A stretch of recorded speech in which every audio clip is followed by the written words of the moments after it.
அனைவருக்கும் வணக்கம். இந்த வீடியோல நம்ம பார்க்க போகின்ற தலைப்பு புஷ்கர நவாம்சம். புஷ்கர நவாம்சம் அல்லது புஷ்கராம்சம் என்றாலும் இரண்டுமே ஒன்றுதான். அடுத்து மைத்திர முகூர்த்தம். இந்த இரண்டு தலைப்பு சேர்த்து ஒரே வீடியோல பார்க்க போகிறோம்.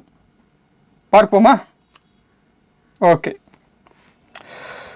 கிருத்திகை, உத்திரம், உத்திராடம், சூரியன் 1ஆம் பாதம் மற்றும் சூரியன் 4ஆம் பாதம் புஷ்கர நவாம்சம் பாதமாகும். அடுத்து புனர்பூசம், விஷாகம், பூரட்டாடி, குரு 2ஆம் பாதமும் மற்றும் குருவுடைய நட்சத்திரம் 4ஆம் பாதமும் புஷ்கர நவாம்சம் பாதமாகும். அடுத்து ரோகிணி, அஷ்டம், திருவோணம், சந்திரனுடைய நட்சத்திரம் 2ஆம் பாதமும் மற்றும் சந்திரனுடைய நட்சத்திரம் 4ஆம் பாதமும் புஷ்கர நவாம்சம் பாதமாகும். அடுத்து பூசம், அனுஷம், உத்திரட்டாடி, சனி பகவானுடைய 2ஆம் பாதம் மற்றும் புஷ்கர நவாம்சம் பாதமாகும். அடுத்து பரணி, பூரம், பூராடம், சுக்கிரன் நட்சத்திரம் 3ஆம் பாதம் மற்றும் புஷ்கர நவாம்சம் பாதமாகும்.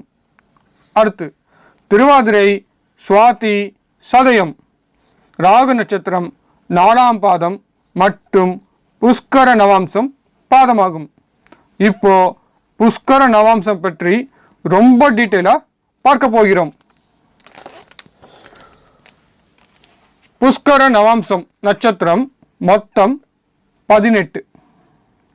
புஷ்கர நவாம்சம் நட்சத்திர பாதம் மொத்தம் 9.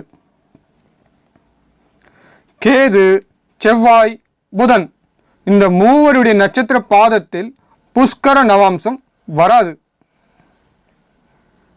அடுத்து புஷ்கர நவாம்சத்தில் லக்னம் விழுந்தால் நன்மை செய்யும்.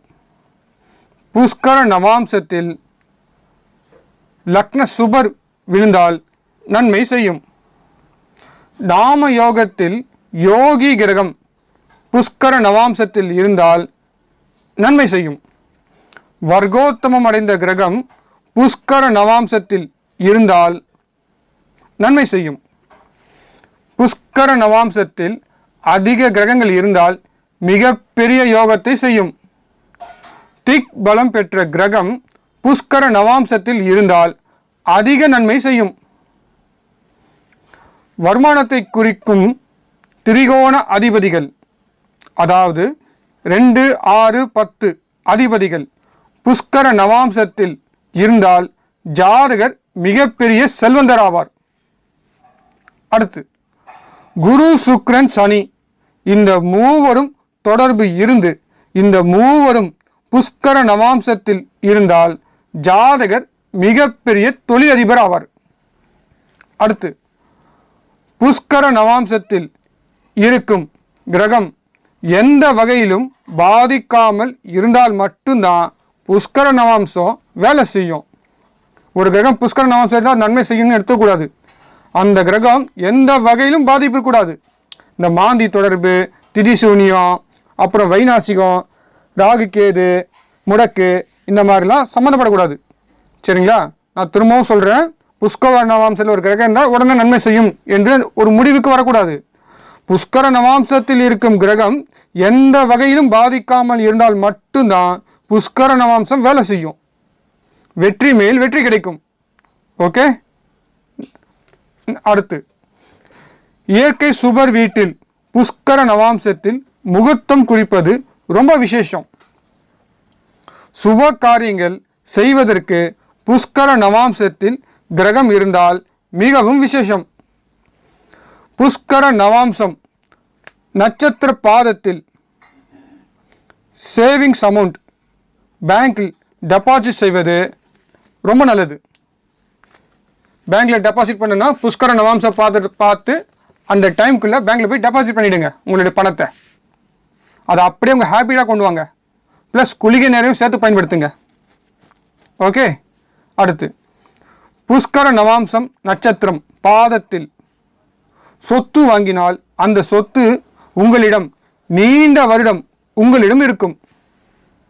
அடுத்து புஷ்கர நவாம்ச நட்சத்திர பாதத்தில் தாலி கட்டினால் கணவன் மனைவிக்குள் பிரிவினை வராது. நான் இப்போவும் சொல்கிறேங்க, புஷ்கர நவாம்ச நட்சத்திரத்தில் தாலி கட்டினா கணவன் மனைவிக்குள் பிரிவினை வராது. ஆனால் அந்த நட்சத்திரத்துக்கு எந்த ஒரு பாதிப்பு இருக்கக்கூடாது. முகூர்த்தம் ஃபிக்ஸ் பண்ணும்போது அந்த இடத்துல மாந்தி தொடர்புலாம் இருக்கக்கூடாது, சனிக்கு எதுலாம் தொடர்பு இருக்கக்கூடாது, சனி செவ்வாய்க்கு எதுலாம் தொடர்பு இருக்கக்கூடாது, கோச்சார் ராகுலாம் தொடர்பு இருக்கக்கூடாது. ஓகே, கொஞ்சம் கவனம் தேவை. முகூர்த்தம் ஃபிக்ஸ் பண்ணுறது ரொம்ப கேர்ஃபுல்லாக ஃபிக்ஸ் பண்ணணும். புஷ்கர நவாம்ச நட்சத்திரம் ஒரு பாதம் இருக்குது ஓகே அப்படின்னு சொல்லி பொதுவாக இருக்கக்கூடாது. அது டிஸ்டர்ப் இல்லாமல் இருக்கான்னு சொல்லி முக்கியமாக கவனிக்கணும். ஜாதகத்தில் கணவன் மனைவி பிரிவினை இருந்தாலும் கூட இந்த புஷ்கர நவாம்சம் இவங்களுக்கு திருமணத்துக்கு பிறகு நன்மை தான் செய்யும்.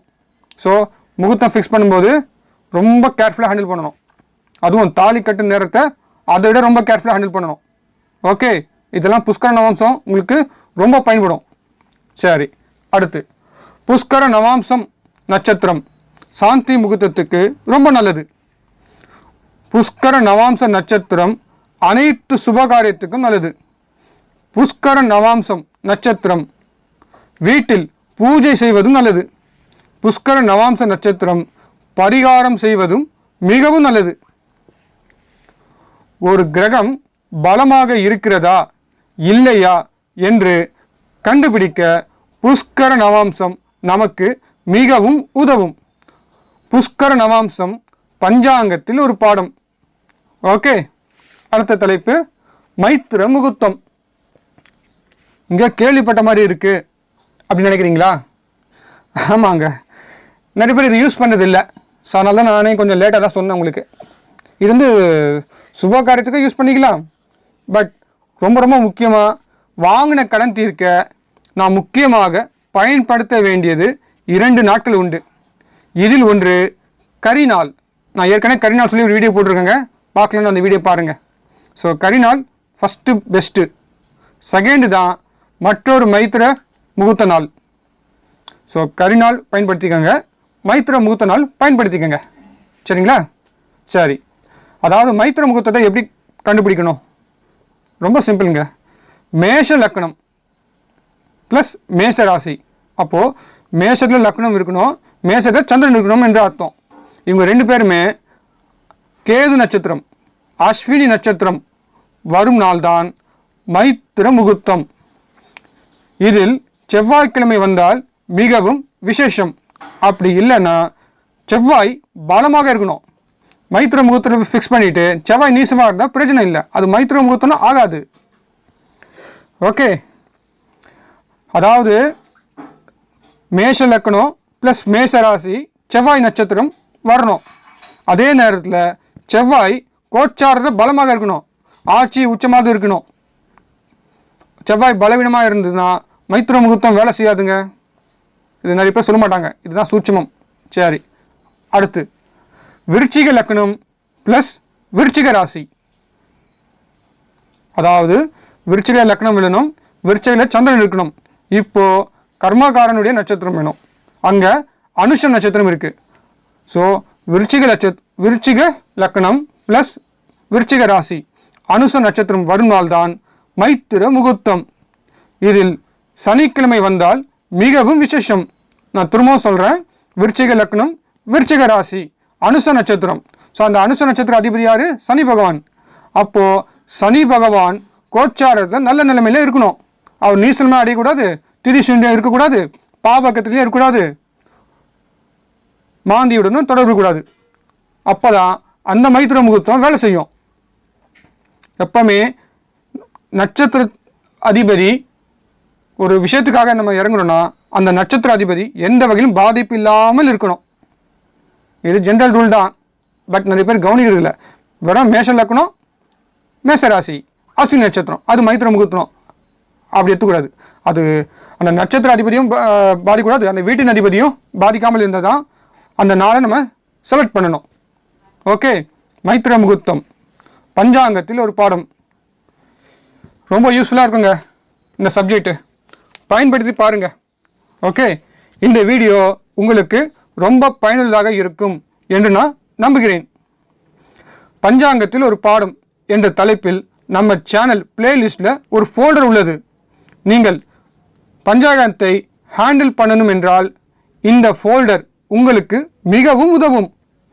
வீடியோ பிடிச்சிருந்தால் ஒரு லைக் பட்டன் ப்ரெஸ் பண்ணுங்க. Okay, good, thank you. இந்த வீடியோ உங்களுக்கு பிடித்திருந்தால் மறக்காம இந்த சேனலை சப்ஸ்கிரைப் பண்ணுங்க. அதை விட ரொம்ப முக்கியம், இந்த சேனலில் இருக்கக்கூடிய ப்ரீவியஸ் வீடியோவை மறக்காமல் பார்க்கவும். உங்களுக்கு தேவையான தலைப்பு நம்ம சேனல்ல அதிகமாக இருக்குது. மீண்டும் வேறொரு தலைப்புடன் விரைவில் சந்திப்போம். உங்கள் அன்பு நண்பன் கார்த்திக் பாபு. நன்றி, வணக்கம்.